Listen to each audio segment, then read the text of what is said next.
Uma família foi assassinada ontem em Guaxupé, no sul de Minas. Segundo a polícia, pai, mãe e filho foram mortos a tiros quando chegavam em casa. O suspeito do crime se matou logo depois e o motivo vai ser investigado. Emerson Donizete Ferreira, de 48 anos, Eliete Diniz Pereira, de 43 e Felipe Oliveira Ferreira, de 10 anos, foram assassinados na porta de casa. Pai, mãe e filho foram mortos por um vizinho. Paulo Roberto da Silva, de 52 anos, se matou depois de atirar nas vítimas. O crime foi nesta rua, aqui no bairro Parque dos Municípios 2. Testemunhas contaram aos policiais que momentos antes viram o autor na calçada. Paulo Roberto aparentava estar nervoso e a todo momento olhava aqui, na direção da casa das vítimas. Foi então que a picape da família apontou no alto da rua.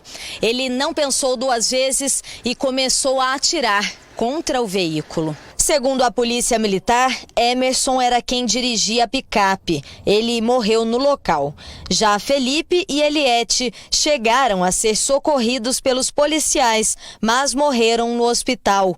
No velório das vítimas, muita comoção. E a surpresa é geral, né? Quando a gente vê a cidade inteira mobilizada, você vê que o assunto da cidade é uma violência tão grande, uma tragédia tão grande. Com a família não foi diferente. Para nós, uma surpresa total.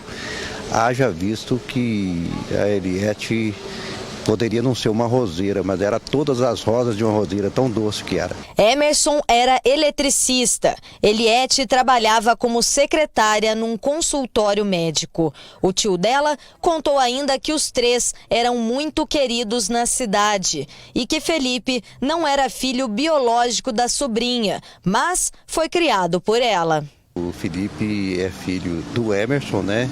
Vem de uma relação anterior do Emerson, que a Eliete adotou o Felipe e não tinha ainda um ano. E assumiu ele como filho e por ele ela fez exatamente tudo que uma mãe pode fazer. A polícia militar chegou no local pouco depois do crime. Testemunhas contaram aos policiais que os vizinhos haviam se desentendido em outras ocasiões. Populares lá falaram que eles tinham atritos, mas ninguém pôde confirmar essa versão. Além da pistola 380 e do revólver calibre 32 que estavam perto do corpo de Paulo Roberto, os policiais apreenderam mais duas armas. Em busca na residência do autor, nós localizamos aí uma arma de fogo, uma espingarda calibre 38, com munições, e numa sacola em frente à caminhonete da vítima, né, havia outra arma de fogo, uma garrucha calibre 22 com diversas munições de diversos calibres